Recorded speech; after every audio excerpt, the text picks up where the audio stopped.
Elon Musk visited Amber Heard late at night while Johnny was away. They were also caught on camera together in the elevator of the building getting a little bit handsy. It hurts my brain and my heart. I don't know what I did. Had anyone brought this to your attention? No, I was just looking at it. What I can say is that at the time I trusted that he wouldn't do anything that would put me in harm's way. Why does he refuse to talk about his past? Yeah, and why does he refuse to talk about his personal life? Like, what's he hiding? Even the most golden among us, I mean, they have stellar careers. But if you look at the other areas of their lives, you'll see where their demons manifest themselves. Who's Grimes? What's her deal? Yeah, she's kind of weird. Well, I shouldn't say too much because I don't want to get anyone in trouble, but he also runs the cult that I'm in. He called a diver of the Thai cave rescue a pedo, as in pedophile. He sold 20,000 flamethrowers online and smoked during a podcast. Do we even got?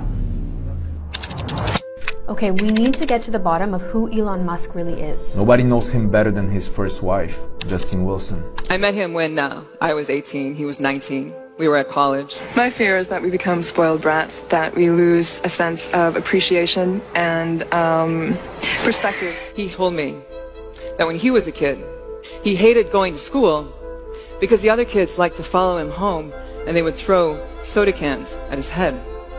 I thought I was insane. Why did you think you were insane? Because it was clear that other people did not. Their mind wasn't exploding with ideas. They wouldn't understand you? I hope they wouldn't find out, because they might like put me away or something. You thought that? For a second, yes. So he was aware that he was different. Yeah, he revealed on SNL that he has Asperger's syndrome. I'm actually making history tonight as the first person with Asperger's to host SNL. What's that?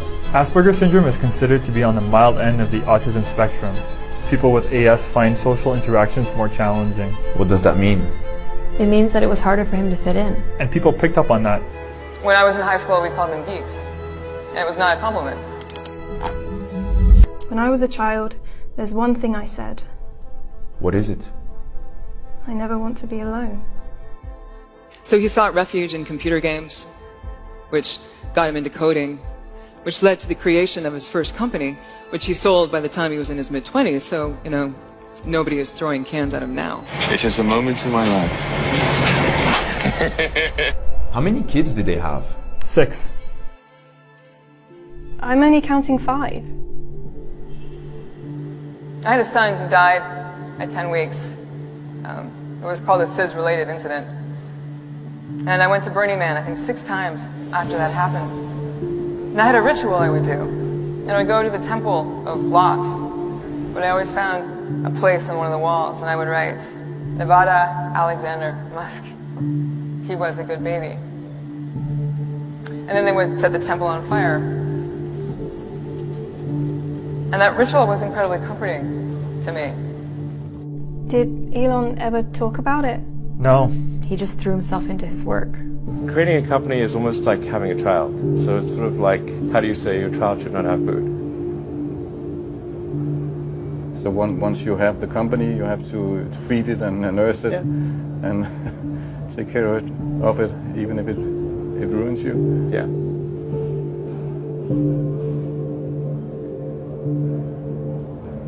How did you get through that period of crisis? Yeah. Can we just break for a second? Sure.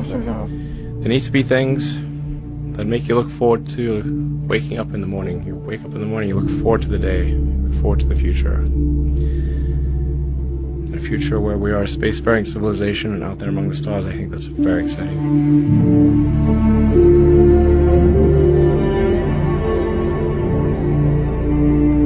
Darkness does not have to mean evil. You know, it can refer to anything that has not yet been brought out into the light, beyond boundaries, beyond our comfort zone, where a lot of us do not want to go. Why did they get divorced?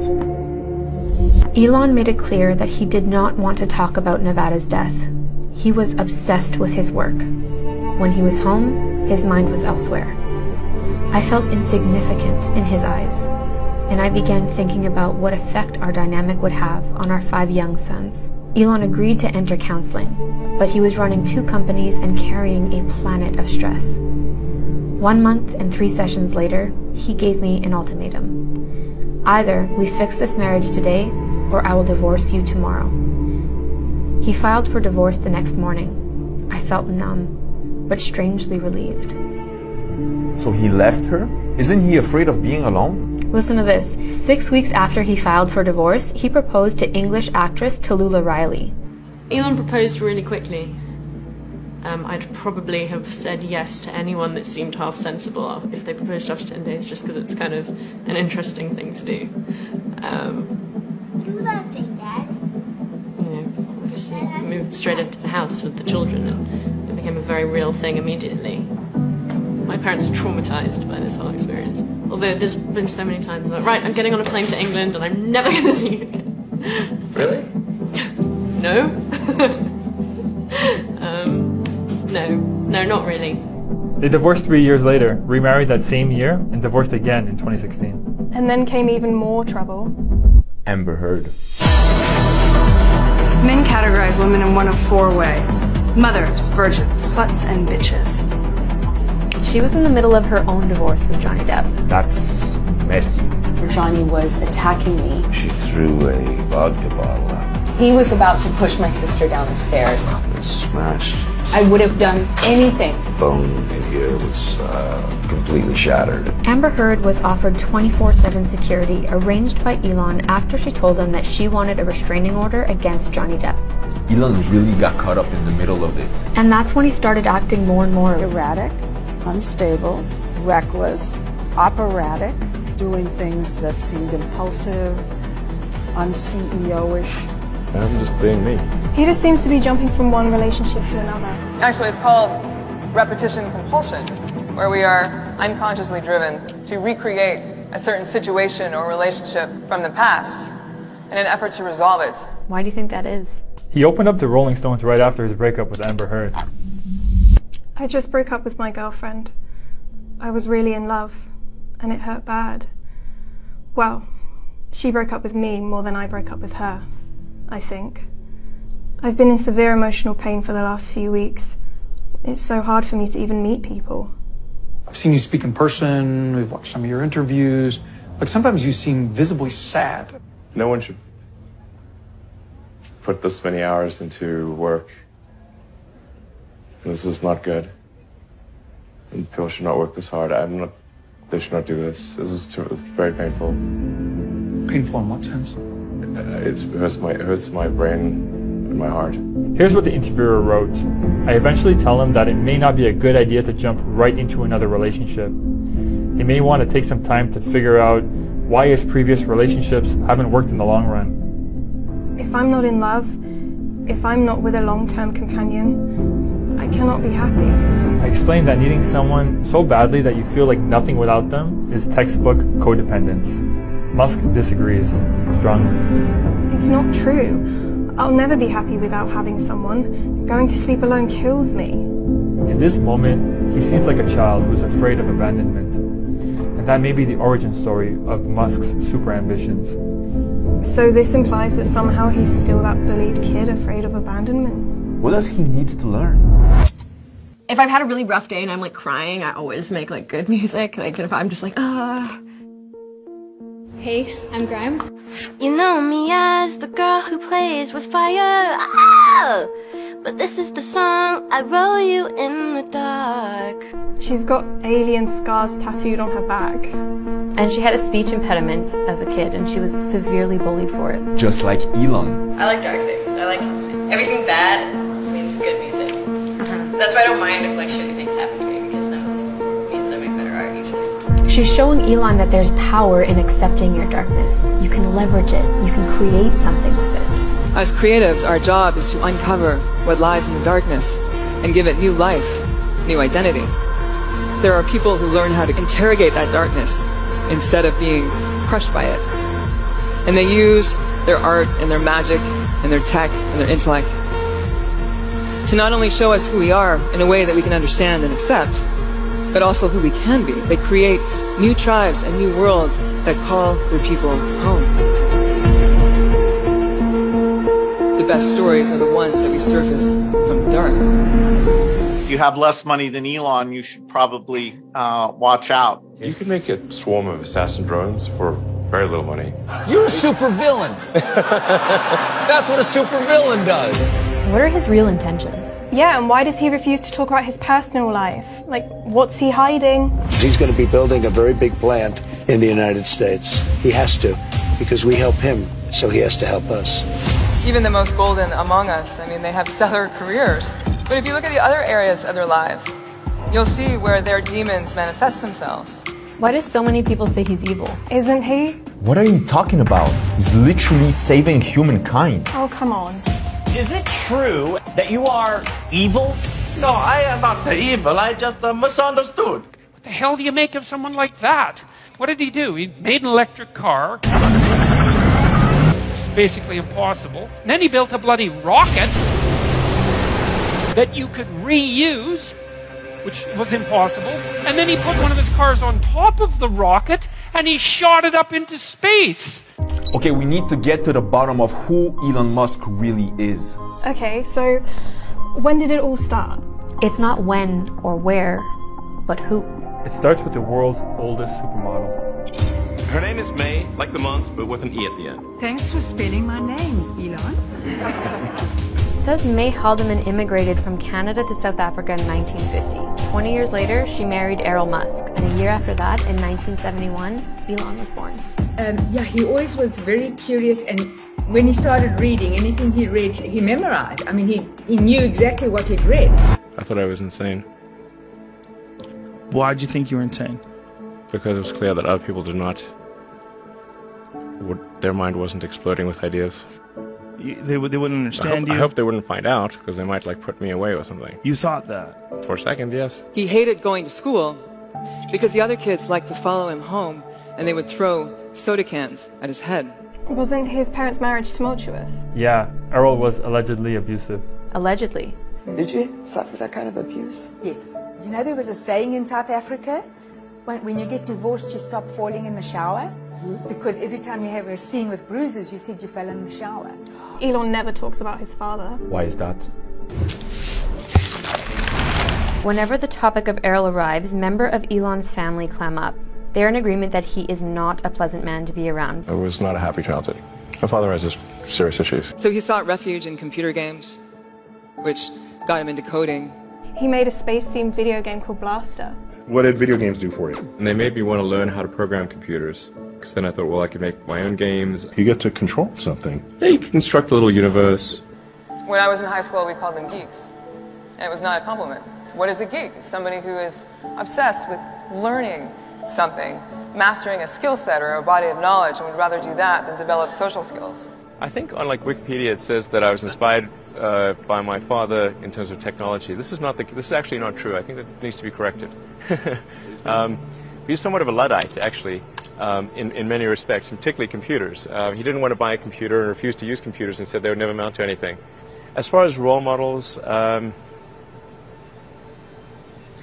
Neil Armstrong was one of his heroes.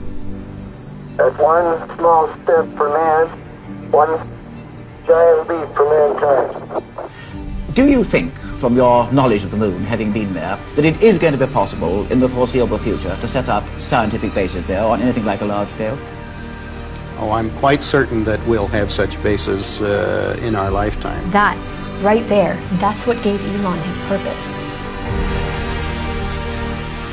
when I was growing up, I'd read lots of books, and they were very often set in the United States. It seemed like a lot of new technology was being developed in the United States, so I thought, okay, I really want to work on new technology, so I want to get to Silicon Valley. Back in '95, there weren't very many people on the internet, and certainly nobody was making any money at all. Most people thought the internet was going to be a fad. In the following years, he founded Zip2 and then PayPal. So this is an ATM. What we're going to do is transform the traditional banking industry.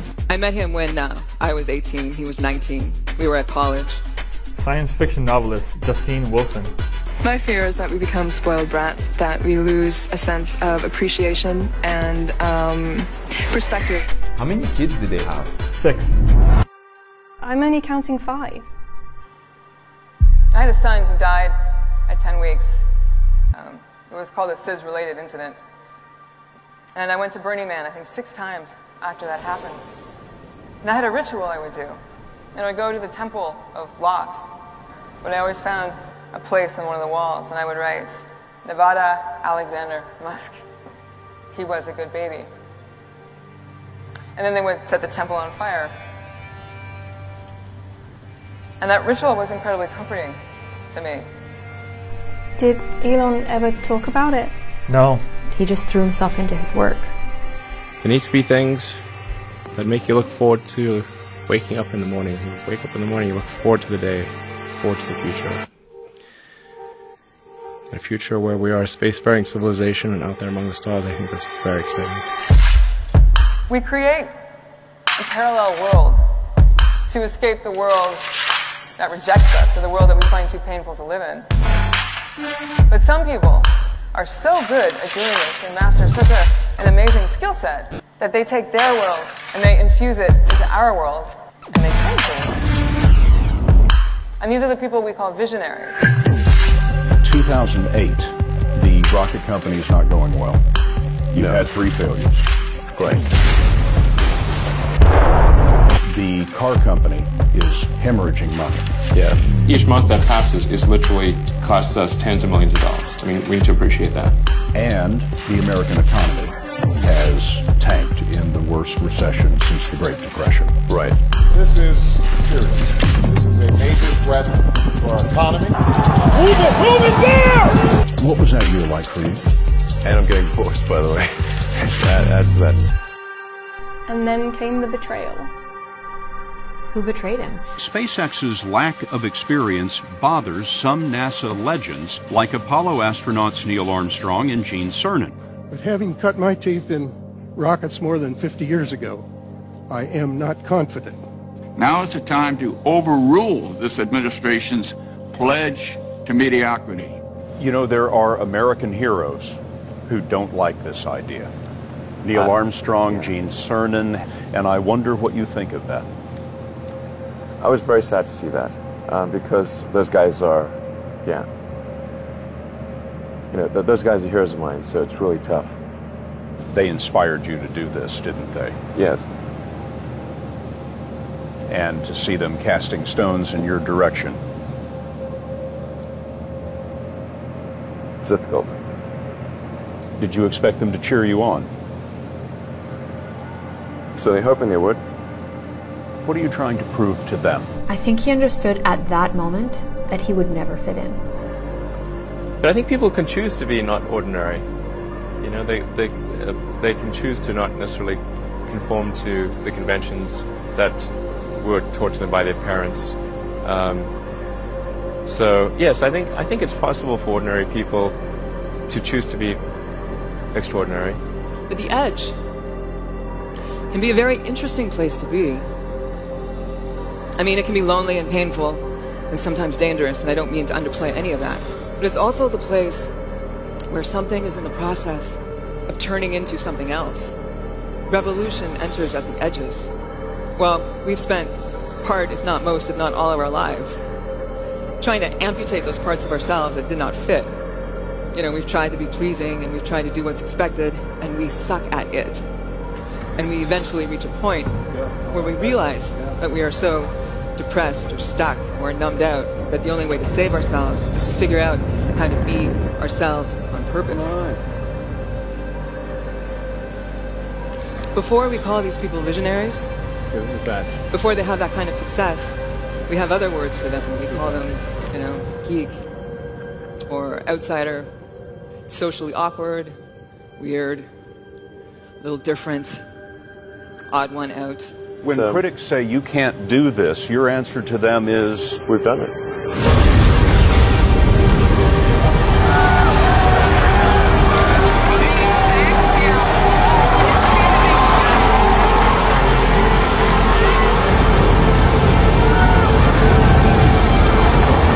That's what outsiders do.